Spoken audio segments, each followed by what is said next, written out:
नमस्कार बच्चों, आज की संस्कृत की कक्षा में आप सभी का अभिवादन है। और बच्चों, आज की कक्षा में हम पढ़ने वाले हैं पाठ 1 वर्णमाला। इससे पहले बच्चों आपने वंदना पढ़ी थी। वंदना में आपने इसको श्लोक समझे थे। तो बच्चों चलिए आज की कक्षा शुरू करते हैं। और आज की कक्षा में यहाँ आपका पाठ 1 वर्णमाला। वर्णमाला में आप पहले से परिचित हैं बच्चों, क्योंकि जब आप विद्यालय में आते हो और नर्सरी में आ जाते हो उस समय आपको वर्णमाला का सर्वप्रथम ज्ञान कराया जाता है और फिर से आप पढ़ते रहते हो। तो चलिए बच्चों, वर्णमाला क्या है आज के इस पाठ में हम फिर से जानेंगे। भाषा को समझने के लिए वर्णों का ज्ञान आवश्यक है। भाषा को जानने के लिए उसमें जो वर्ण वर्णित है उनको जानना अति आवश्यक है। वर्णों के समूह को वर्णमाला कहते हैं। जो ये वर्ण है बच्चों, इनको जो हमने व्यवस्थित रूप में रखा है उसको हम वर्णमाला कहते हैं। हिंदी के समान संस्कृत में भी 2 प्रकार के वर्ण होते हैं, स्वर तथा व्यंजन। बच्चों आप जानते हैं हिंदी में आपको पढ़ाया जाता है कि स्वर कितने होते हैं, व्यंजन कितने होते हैं। तो इसी प्रकार से संस्कृत में भी आपके 2 होते हैं, स्वर तथा व्यंजन। चलिए सबसे पहले जाने स्वर। स्वर के 3 भेद हैं, हर्ष, दीर्घ व संयुक्त। सबसे पहले जानेंगे हर्ष क्या होते हैं। हर्ष का मतलब होता है बच्चों लघु, यानी कि छोटा, जिसे बोलने में भी हमारा कम समय लगता है। ये कौन से स्वर हैं जानिए। ए, ई, उ, ऋ, लृ। उसके बाद आते हैं आपके दीर्घ स्वर, जो मात्रा से संबंधित हैं और जिन्हें बोलने में भी थोड़ा ज़्यादा समय लगता है। आ, ई, उ, ऋ। इसके बाद आते हैं बच्चों आपके संयुक्त व्यंजन। ए, आई, ओ, औ। ये होते हैं आपके संयुक्त व्यंजन। कुल 13 स्वर होते हैं। कितने स्वर होते हैं बच्चों? 13। विशेष र और ऋ का प्रयोग केवल वैदिक संस्कृत में किया जाता है। जो शब्द है हमारे लृ और ऋ, इनका जो प्रयोग है वो वैदिक संस्कृत में मिलता है। ये थे आपके स्वर। अब जानते हैं हम बच्चों व्यंजन। स्पर्श व्यंजन, जिसमें आपके अलग अलग वर्ग दिए गए हैं, जैसे क वर्ग। क वर्ग आपका कैसे शुरू होता है और कहाँ पर समाप्त होता है? क, ख, ग, घ, अंग। इसके बाद आता है आपका च वर्ग। इसको च वर्ग क्यों बोला है? क्योंकि च से शुरू हुआ। च, छ, ज, झ, ऐ। ट वर्ग, ट से शुरू होने वाला वर्ग। ट, ठ, ड, ढ और अण। ये होते हैं आपकी अण। ट वर्ग, ट, थ, ड, ढ, न।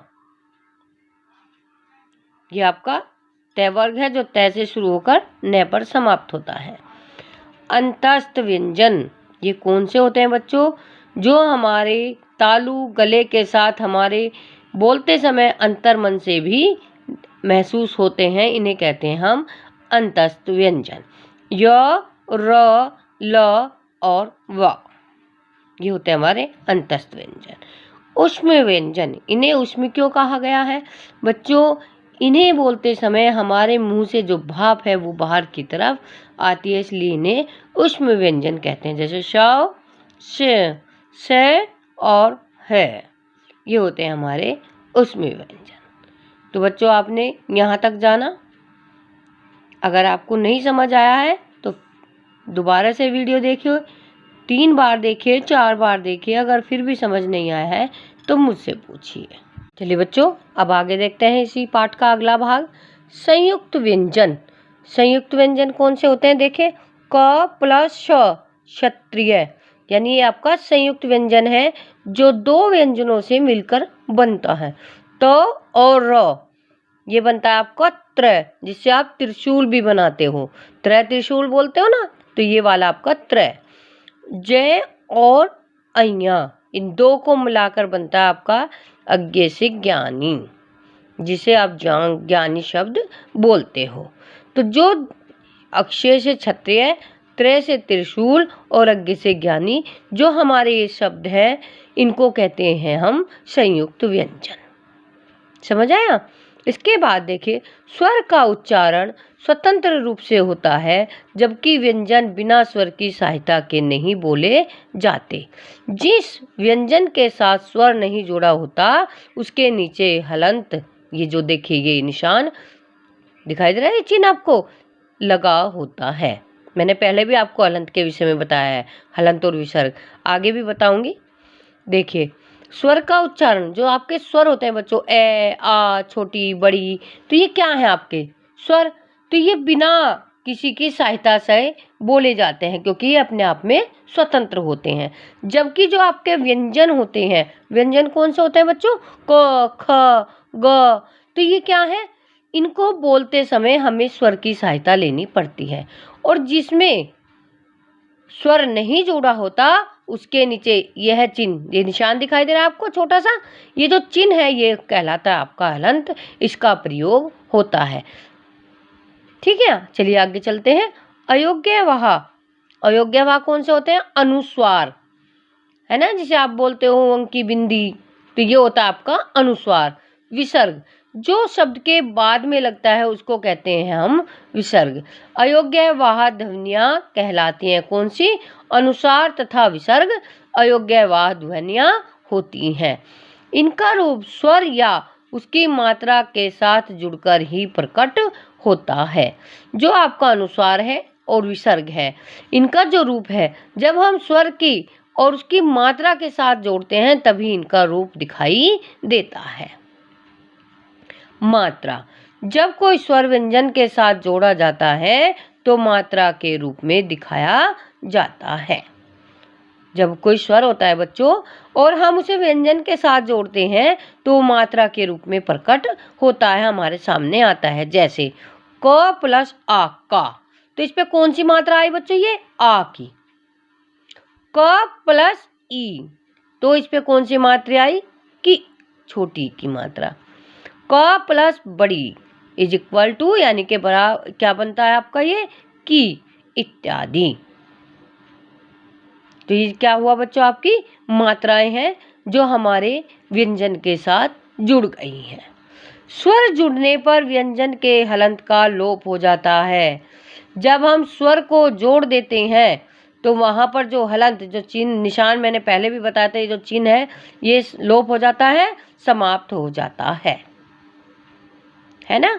जैसे यहाँ पर देखिए उदाहरण बता रही हूँ, क में हलंत लगा है, ई जुड़ गई है और यहाँ पर बना आपका की, तो इसमें जो आपका ये हलंत है यहाँ पर इसका लोप हो गया, यानी कि समाप्त हो गया है। शब्द, वर्णों के सार्थक मेल से शब्द बनते हैं। जिस स्वर की ध्वनि शब्द के अंत में आती है वह उसी स्वर से अंत होने वाला शब्द कहलाता है। जो हमारे वर्ण होते हैं बच्चों, उन्हीं के मेल से जब हम शब्दों का सार्थक मेल बनाते हैं उसी से हमारे शब्द बन जाते हैं। जिस स्वर की ध्वनि शब्द के अंत में आती है, मान लीजिए हम कोई शब्द बना रहे हैं और उसके अंत में जो ध्वनि हमारी बाद में हमें महसूस होती है बोलते टाइम, वह उसी स्वर के अंत में होने वाला शब्द कहलाता है। ये किस प्रकार से आगे जानेंगे हम, अभी देखिए। वर्ण विच्छेद, शब्द में आए वर्णों को पृथक करना वर्ण विच्छेद कहलाता है। यानी कि जब हम कोई शब्द बनाते हैं और उसमें उपयोग किए गए वर्णों को जब हम अलग अलग करके लिखते हैं तो वह हमारा वर्ण विच्छेद कहलाता है। उसे हम वर्ण विच्छेद यानी कि शब्दों को तोड़कर लिखना कहते हैं। ठीक है, अब यहाँ मैंने आपको बताया था कि जिस शब्द के अंत में जो ध्वनि आती है वही शब्द कहलाता है।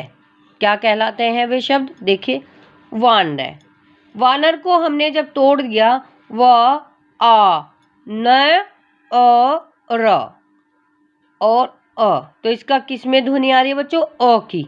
देखिए यहाँ पर ये ए, तो ये होते हैं आपके अकारांत, यानी कि